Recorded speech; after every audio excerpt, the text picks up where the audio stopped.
क्यों निकाला? निकाला है, क्या निकाला है? उसमें जो ज्ञान था, जो बुद्धिमता थी, उसे भगवान श्याम सुंदर ने अर्जुन के द्वारा ज्ञान रूपी तलवार से ज्ञान को निकाल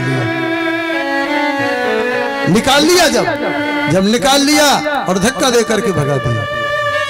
भगवान श्याम सुंदर के चरणों में गिरे तो भगवान श्याम सुंदर ने आशीर्वाद दे दिया, चिरायु हो चिरंजीव हो।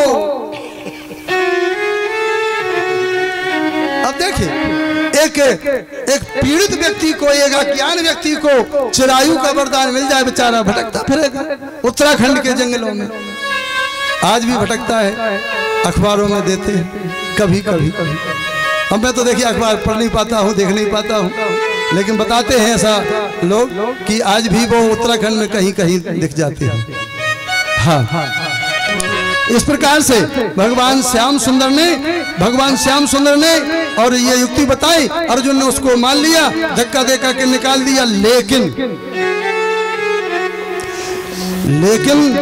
प्रतिशोध की ज्वाला भटकती रही उनके हृदय में, और अपने आश्रम में पहुंचे, विचार किया, एक बाण नहीं 6 बाण अपने धनुष पर संधान किए, छोड़ दिए। 6 बाण, 5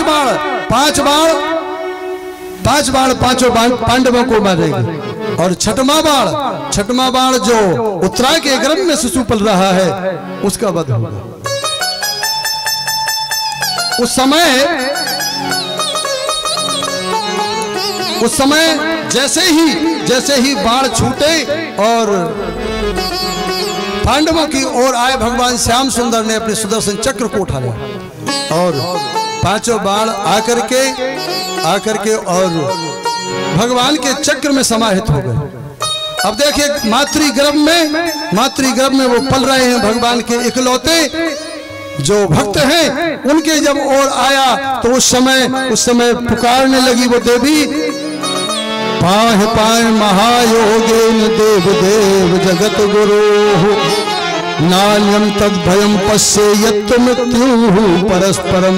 हे श्याम सुंदर, हे कन्हैया, मुझे बचाइएगा, क्योंकि मेरे बचाने वाले केवल आप हैं।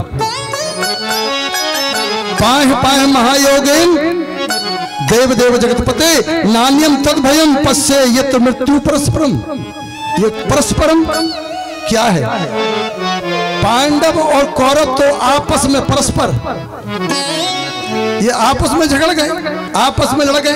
अब मेरी रक्षा करने वाला कौन है? इसलिए श्याम सुंदर आप बचाइएगा। विद्वानों का मत है, भागवत का मत है कि रक्षापेक्षामपेक्षति, जो रक्षा की अपेक्षा करता है भगवान श्याम सुंदर से, रक्षापेक्षामपेक्षति, जो भगवान से रक्षा की अपेक्षा करता है उसे परमात्मा उसकी रक्षा करते हैं। अब देखिएगा दूसरी बात क्या है, भगवान ही धर्म है, भगवान ही रक्षा करने वाले हैं। विद्वानों का मत है, पुराणों का मत है, ग्रंथों का मत है कि धर्मो रक्षति रक्षितः। व्यक्ति की कोई रक्षा नहीं करता, संसार में कोई रक्षा नहीं कर पाता है। अगर व्यक्ति की रक्षा करता है तो केवल में केवल वो धर्म रक्षा करता है उस व्यक्ति की। इसलिए धर्मो रक्षति रक्षितः, तो पहले हमें धर्म की रक्षा करना है, फिर धर्म हमारी रक्षा करेगा। इसलिए आप करिएगा रक्षापेक्षामपेक्षति ही, भगवान से रक्षा की अपेक्षा की। भगवान श्याम सुंदर एक रूप से पांडवों के पास में खड़े हैं, दूसरे रूप से उस मातृगर्भ में प्रवेश हो गए और अपने भक्त को बचाया। अब देखिए, भगवान कभी गर्भ में नहीं जाते हैं।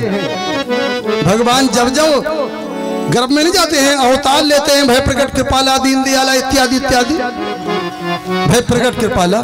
लेकिन आज भगवान को भक्त के पीछे अपने सारे नियम तोड़ते देखा और गर्भ में प्रवेश हो गए, और गर्भ में प्रवेश होकर के अपने भक्त की रक्षा की।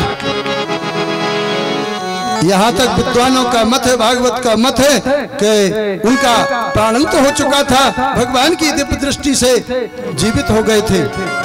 तो भगवान श्याम सुंदर ने सेवा की, अब एक दिन सेवा नहीं की, उसी रूप में जब तक मातृ गर्भ में रहना है, जब तक सेवा करना है। तो भगवान श्याम सुंदर ने विचार किया कि मुझे सेवा करनी है।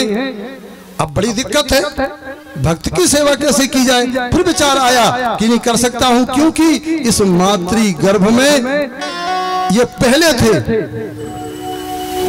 पहले थे और मैं बाद में आया इस मातृ गर्भ में। इसलिए परीक्षित जी मेरे बड़े भैया हो गए। जय हो जय हो। अब मेरे बड़े भैया हो गए तो अब कोई दिक्कत नहीं है सेवा करने पे। इसलिए कभी किसी कविता में लिख दिया मैंने, तो बहुत दिनों विचार किया लोगों ने। मैंने कहा कि परीक्षित जी के छोटे भाई कौन है, एक किसी कविता में लिखा था। तो बहुत लोग अचंभा करते थे, लेकिन आज मैंने खोल दिया। चलो अच्छी सभा है, आज इसे ओपन कर दूं। तो विचार करते थे लोग कि इनके पिताजी तो समाप्त हो गए थे, इनके छोटे भैया कैसे हो सकते हैं। तो भगवान श्याम सुंदर उनके छोटे भाई होकर के सेवा करते हैं। और अब देखिए समय आने पर एक बात और दिमाग में आ रही है। समय आने पर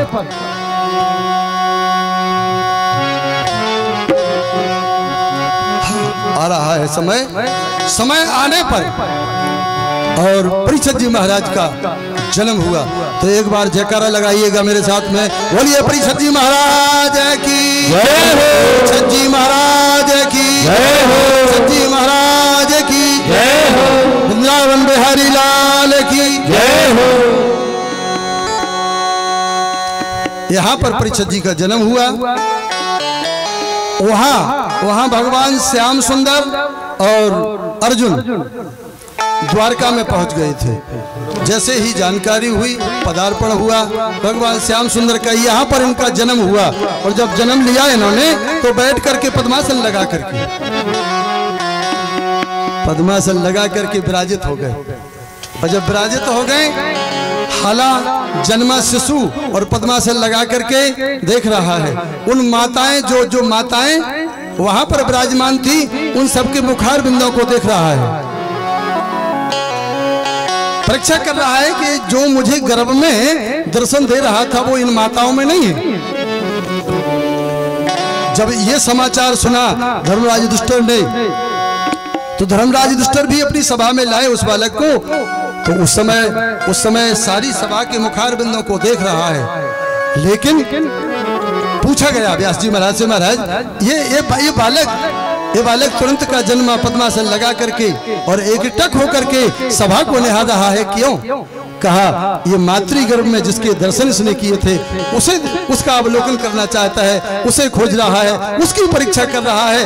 राजन इसलिए इसका नाम परीक्षित ही होगा। और राजन ये युद्ध में जिस प्रकार से राम योद्धा होते हैं और जिस प्रकार से इनके दादा अर्जुन उस प्रकार का ये धनुष्बाण चलाने वाला होगा। महाराज जिस प्रकार से पृथु का सारे संसार में भय होता था, इसी प्रकार से इसके भय से इसके दुष्ट का